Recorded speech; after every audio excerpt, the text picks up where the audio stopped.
Thank you, Mr. Speaker. It's my honor to be recognized to address you here on the floor of the United States House of Representatives. And I come to the floor today, Mr. Speaker, because this is the one-year anniversary of the date that a disparaging misquote in the New York Times was posted, January 10th of 2019, this being January 10th of 2020.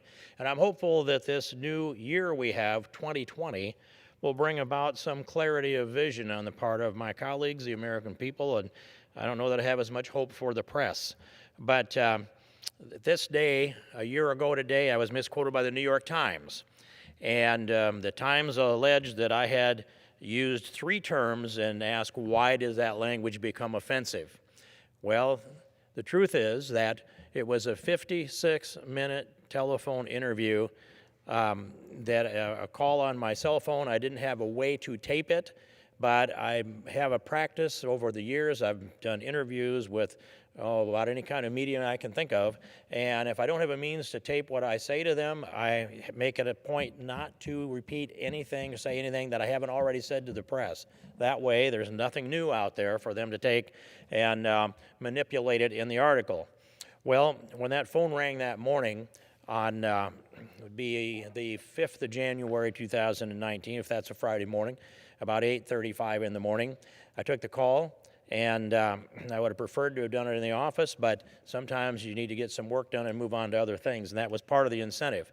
The reporter for the New York Times told me that he had been assigned by his chief editor to write an article about how it is that the immigration policy that I have advocated for at least since the first days I came to this Congress and years before that, so sometime around 2000 or so, that immigration policy, build the wall, end birthright citizenship, enforce the rule of law in sanctuary cities, the list of other things that have been part of what I have championed along the way here in this Congress. He was assigned to write an article on how it was that our President Donald Trump had adopted my immigration positions and gotten elected on those immigration positions, and now the national debate was surrounding the very topics that I had talked about for so long. Well, so we embarked upon a 56-minute interview. He didn't have a tape, I didn't have a tape, and I know he didn't have a tape for a couple of reasons.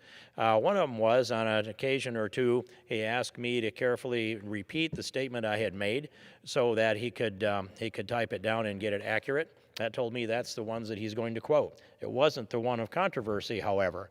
And so subsequently, and then the second piece of it was, we asked him on the telephone in the following week, do you have a tape? His answer was, why do you want to know? And in that phone call would not answer the question as whether he had a tape. And we found out later on that he had admitted that there was no tape. And so we asked for his notes. He wouldn't release the notes. We asked him for the question that he had posed to me. And he wouldn't even speculate as to what the question was that he had posed to me in this 56-minute interview. He did assert that he can type as fast as anyone can talk, and he's highly trained on that and so skilled that the words would be perfect and so would the punctuation be perfect. Now, I'm here on the floor of this House of Representatives. We have some of the best stenographers in the world here. They get more practice in the House than anywhere else, and they talk slower in the Senate. And I've asked them, how fast can you type? A lot of them are about 130 words a minute on a conventional typewriter, and when they get to what I call the magic keyboard here, Mr. Speaker, then those words may go up to as many as 260 words a minute. And then I ask them, can you keep up with me when I am on a roll? And they say, no, we are always glad when you pause and let us catch up. These are the best there are anywhere. I can't believe that a reporter for the New York Times with a conventional, not a magic keyboard, can outpace the people on this floor that keep up with these fast-talking people in the House of Representatives, the very best there are in the world. That's not his skill set anyway. And so when he asserts that he would type it up accurately with utter precision and the punctuation would be correct, even when I ask the best in the world, what about the punctuation? Does that come out to be perfect too? They'll say, no, I have to go back and listen to the tape and make sure we get that part of it right. And we will get the words right, but the punctuation may be in question. So I have great respect for the skill sets here.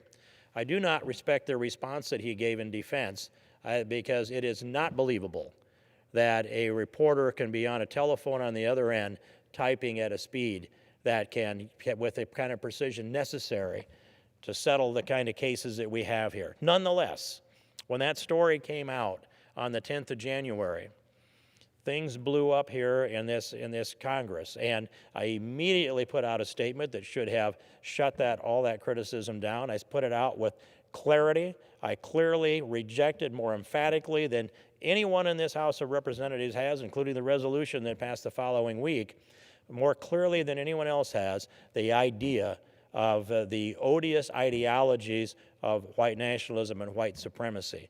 Those are ideologies that didn't exist in my environment, any place that I was in all of my growing up and formative years and my adult years and my time here in this Congress. And when our minority leader, Kevin McCarthy, asked for a meeting with me on the following Monday, that was his assertion that it has always meant the same thing. And I said, I don't know how we know if it's language that's not been used or utilized. How do we know what it meant to people? You couldn't look up an ideology that's two words, not one, in this dictionary, this huge dictionary over here. You won't be able to look up white nationalism or white supremacy there because that's a phrase, and it's an ideology that ties two words together with a meaning that perhaps could be different. And so I had said in an interview with Dave Price, WHO-TV, in October 20th of 2018. He had asked me the question, what is a white nationalist? And I said, it might have meant something different 1 or 2 or 3 years ago, but today it implies racist. And so I knew that because I've been paying attention to the weaponization of language. And this is what the left has been doing. They've been calling people racist for 20, 25 years, and they've watched as Republicans, especially Southern conservative Republicans, curl up away from that kind of accusation and it shuts them down. And I recall the conversation that I related actually to the New York Times reporter in that 56-minute interview, and in my answer to the question, whatever it was that he asked me, what had happened in February of 2013. And that was an immigration meeting down the hallway over towards the Senate side where we had a discussion about immigration with 4 or 5 senators and 5 or 6 House members and some non-government representatives that were also there at the table and around the table. And it was the first time that I met Senator Ted Cruz. And he had made a statement that we need to be very careful with the language we use, especially on immigration, because if we use any language that is offensive, they will use it against us. And I listened to that, and I thought, I better respond. And I said, well, Senator, I agree with what you said, but we also need to keep in mind that whatever language is effective, if we let them to define that which is offensive, whatever language is effective will be defined as offensive.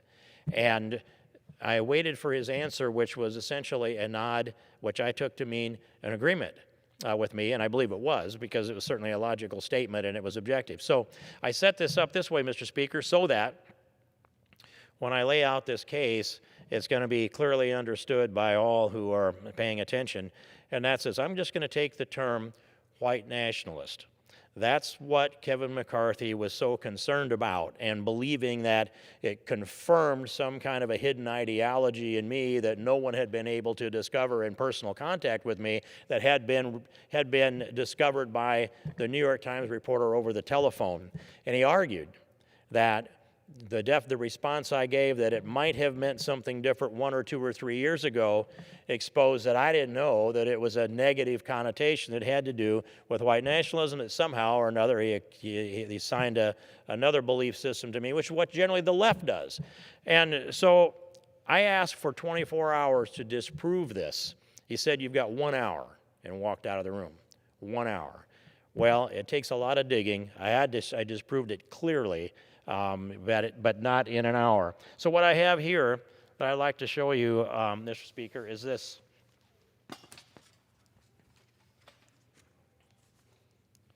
What did the term white nationalism mean in the year 2000 when it was virtually unused, or in any year prior to that when it was also virtually unused? Then what did it mean in 2001, 2, 3, all the way up? You can see that it's virtually unused all the way up until it never even starts to move until 2015. This is a LexisNexis search of the term white nationalism or white nationalist derivatives of this term. And LexisNexis, Mr. Speaker, goes into blogs and web postings and newspaper print and magazine print, you name it. If it's in print out there, LexisNexis is very likely to have it all. So this is the only objective way that you can quantify the utilization of this term. White nationalism, virtually unused all the way up until 2016. And there it jumped, and I know the rest of the numbers by memory. I guess they're there. It jumped in 2016, it jumped up to 10,000 times a year, virtually unused, and all of a sudden in 2016, there it goes, 10,000 times a year. The 2017, 30,000 times. In 2018, it's still up there at 20,000 times.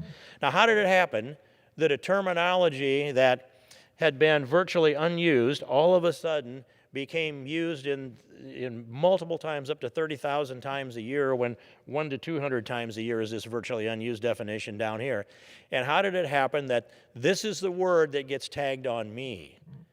Is that an accident, Mr. Speaker? I don't think so.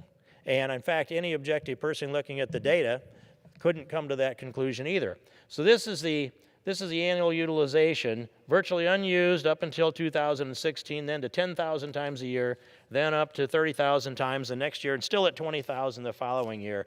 This is a weaponized term created by the left to attack conservatives with. It's one of their weaponized terms. They have multiple weaponized terms now because they wore out the term racist, and they need to make up some new terms that they could be offended by.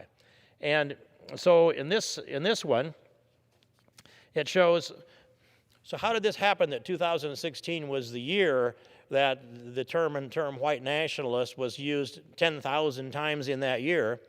And so I asked him, break this thing down, LexisNexis, utilization of white nationalists, month by month throughout the year of 2016. That's the jump year down here.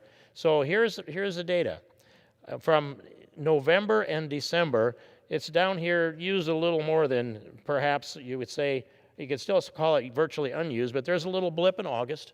And then it jumps up in November, and it's still up there in December. What happened in 2016 that brought about the use of the term white nationalist as almost always a pejorative term, almost always used to attack conservatives? What happened? Well, there was a circumstance that Donald Trump was elected president of the United States, November 8th, 2016. And when that happened, there was already a gathering for the hierarchy of the Democratic Party to gather together at the Mandarin Occidental Hotel here in Washington, D.C. And their agenda was to best plan how they were going to utilize what they expected to be would be a Hillary Clinton presidency. They admitted that they had to change their agenda when they got the surprise of Donald Trump winning the election as opposed to Hillary. And they did change their agenda. But at the Occidental Hotel, by the way, led by George Soros, his face is on the front cover here of Politico's article that tells about this. There's several other articles, Mr. Speaker, but George Soros led on this. And so there they planned how they were going to deal with a Trump presidency, how they were going to try to handcuff and tie down and refuse and resist. And Mr. Speaker, if we remember what happened that came into our verbiage also, and I didn't run the LexisNexis numbers on this, but I am certain I'm right. Resistance movement would be also probably a little more used than white nationalists, but we might be able to define that as virtually unused until the conference at the Mandarin Occidental Hotel here in Washington, D.C. that started on the Sunday, November 13th, the Sunday after Trump was elected president.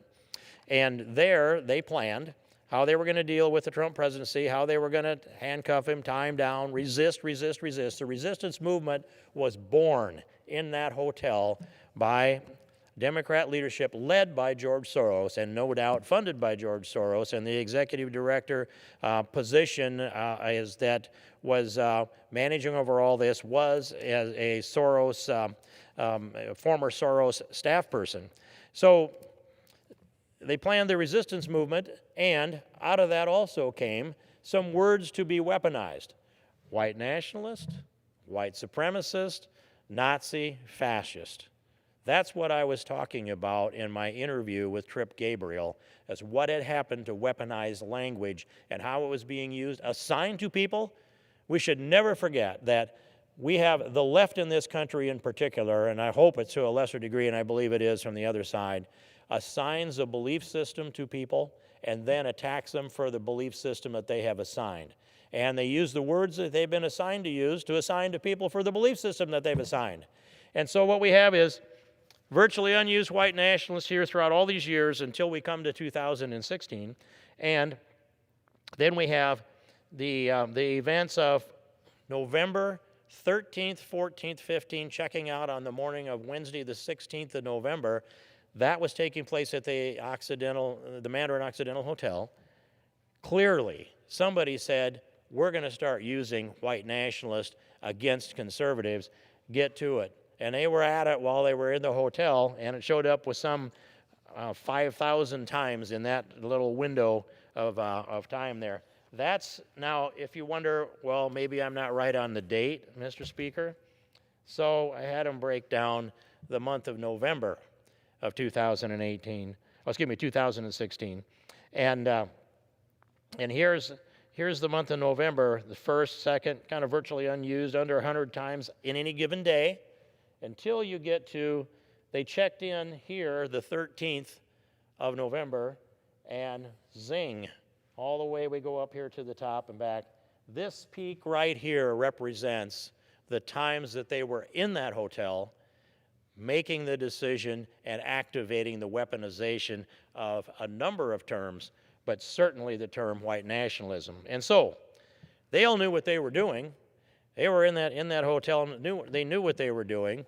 I'm just not convinced that the people in the leadership on the Republican side knew what was being perpetrated against our ideology, Mr. Speaker.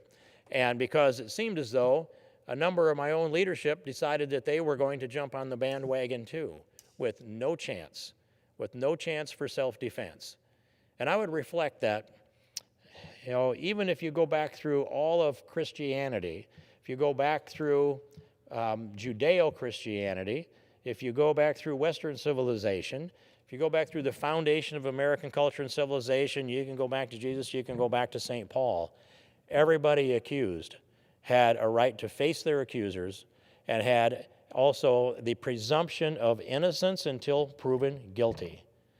I can find no exceptions in anybody's framework that's the standard. That's the civilizational standard. I've listened as our minority leader, Kevin McCarthy, has aggressively and effectively, I believe, and I'm glad he's doing it, defended our President of the United States and said that he deserves due process and he deserves a fair process and that he's innocent until proven guilty. I agree with all of that.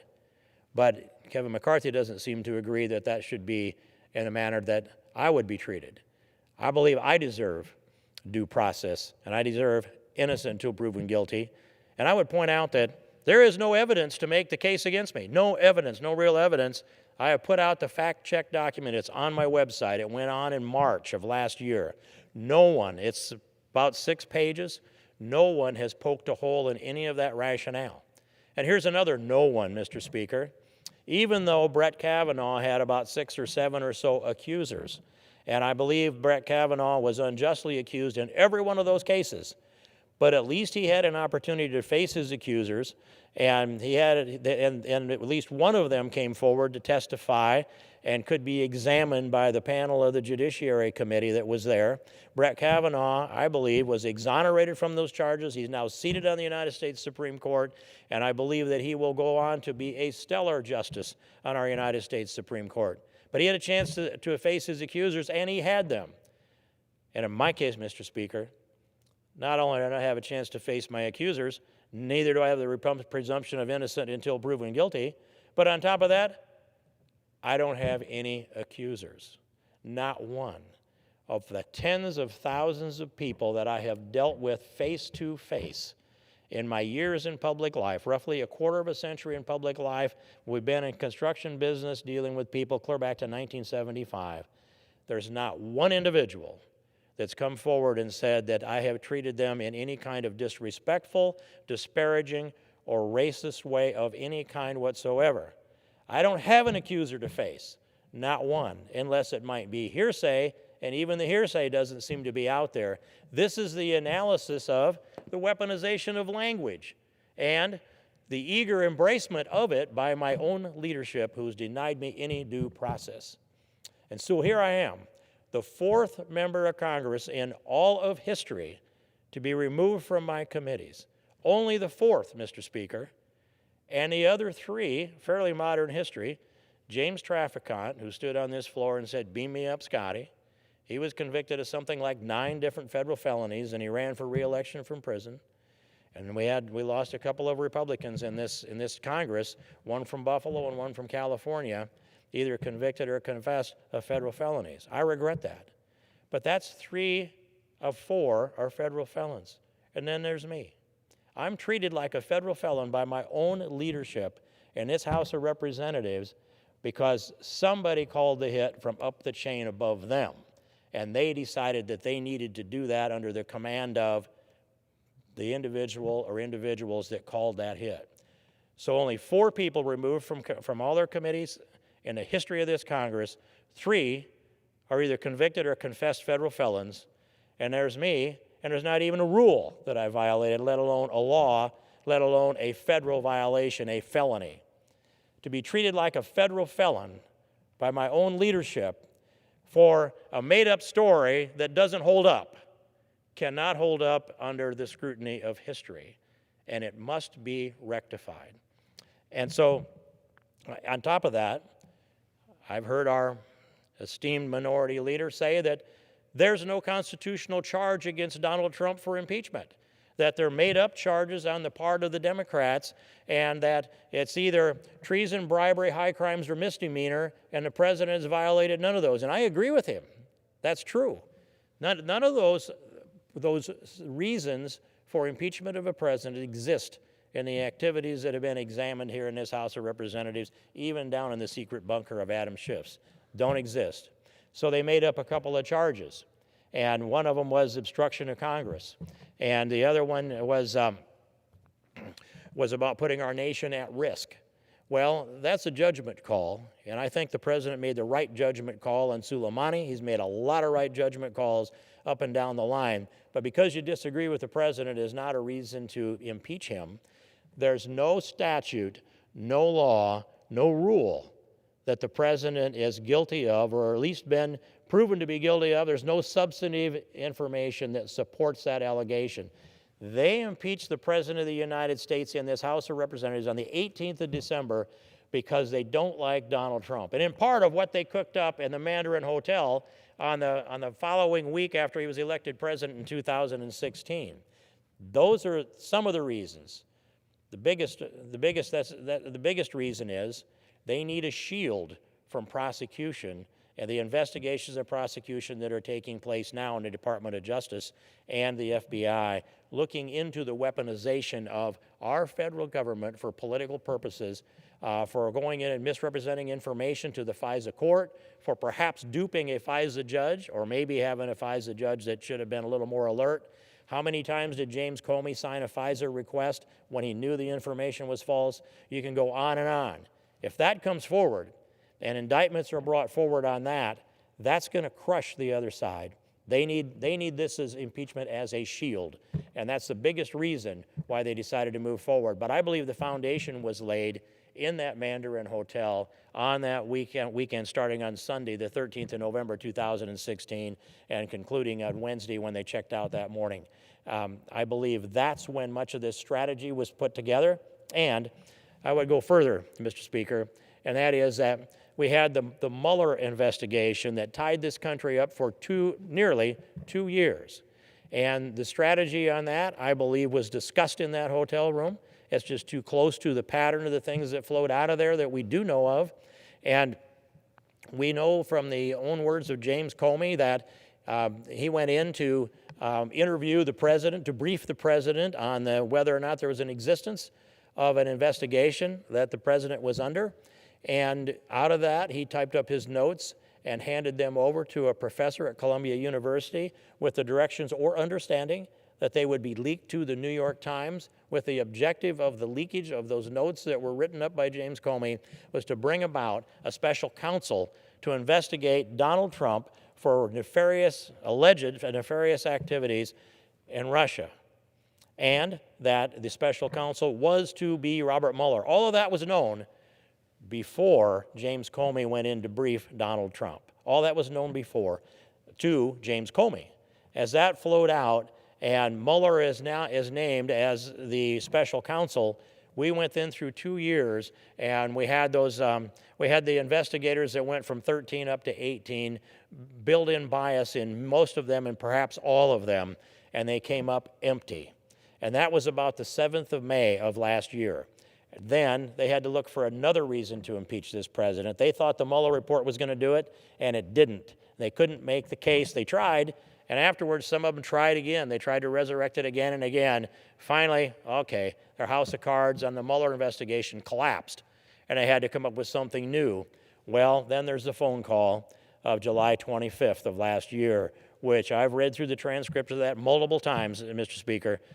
Never do I see anything in there that troubles me. And I believe that Professor Jonathan Turley, in his testimony before the House Judiciary Committee, when he said to the effect that if you had told George Washington that he could be impeached for a conversation he had, that his powdered wig would catch on fire. That's what we're dealing with. And so these very, very thin excuses for impeachment, but the calendar was turning pages over, and they needed to get this done. So they took the thinnest of excuses and turned that into what was a show for the American people that I think will live in infamy throughout history. In my case, Mr. Speaker, I've clearly proven that these allegations are false. There's no rule that I've violated. There's nothing that's pointed to. There's nothing in history that says that there's a pattern in this Congress that the freedom of speech of a member of Congress, whether he's accurately quoted or not, can be disciplined by the will or whim of a leader in this House of Representatives. Everyone in this country has to have the First Amendment right, freedom of speech, religion, the press, and all of the rest of the rights that we have in the Bill of Rights. But to the chilling effect of the actions taken by the leader here and the minority in the House of Representatives chills the freedom of speech of everybody in here, at least on the Republican side, and everybody that is either running as a candidate in potentially a primary or aspires to run for office. The most principled people we have in this country will not want to submit to censorship by a leader that may or may not have enjoyed their support to get elected to that leadership position. That's a chilling effect, and the history of this is not going to go down very well as people examine what happened. There's much, much more to come out. But, Mr. Speaker, as I watch the clock tick down, I want to make the point that I've introduced a resolution here, and it'll have a number early next week, but it's just gone in the last few hours. This resolution's been, I've been waiting to drop it. I'm dropping it and introducing it on the anniversary of the misquote that got dropped on me 1 year ago today from the New York Times that allegedly launched this firestorm that's brought about these things that I have talked about. This resolution makes the case clearly that the New York Times could not be right and that I could not be wrong.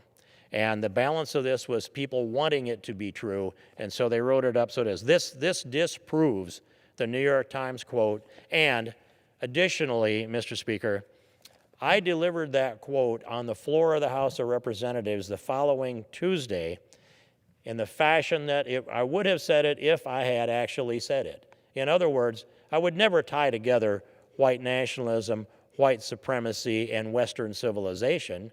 No, Mr. Speaker, I would never do that because they don't fit at all together. The pejorative terms were Nazi, fascist, white nationalist, white supremacy. and I made the point there'd be a distinct pause, and I would start from the beginning and say, but Western civilization, how did that language become pejorative? Why did I sit in classrooms while all of that time being taught about the merits of our civilization? And this congressional record misquoted me exactly the same way that the New York Times did. This amendment fixes that, and I yield back the balance of my time. Gentleman's time has expired.